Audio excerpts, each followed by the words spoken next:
twenda okusabira baba ni mama oyongere okubayizaamu amaani naddala mama kwongera okumukolaku okumwidandaba.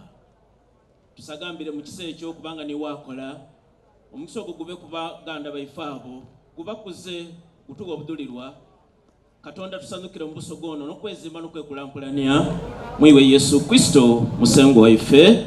Amina. Omutonzi waife omulungi kwebaza era nga tusiima olwa busoga okugenda n'okugikuuma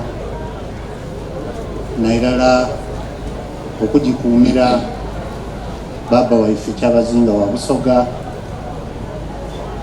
oyo gwe watulondera.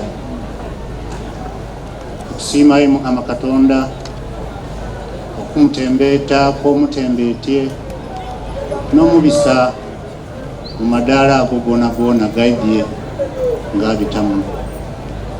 Tukweyanza olw'ebibala byogiire ng'omutuweera era ne Busoga yoona okutwalira awalala. Tukwebaza olw'eisano ly'otuwaire lunaku lwa leero.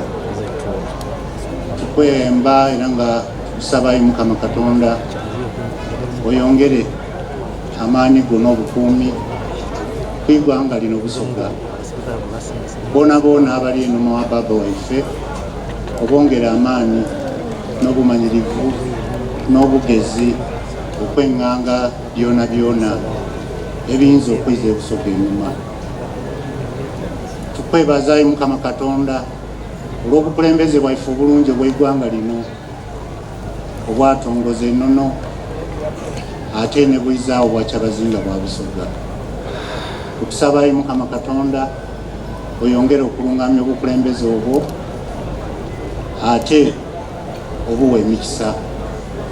Tukwegayira Mukama Katonda kinga bwe tuyidde wano okwaniriza n'okusiima ekyengere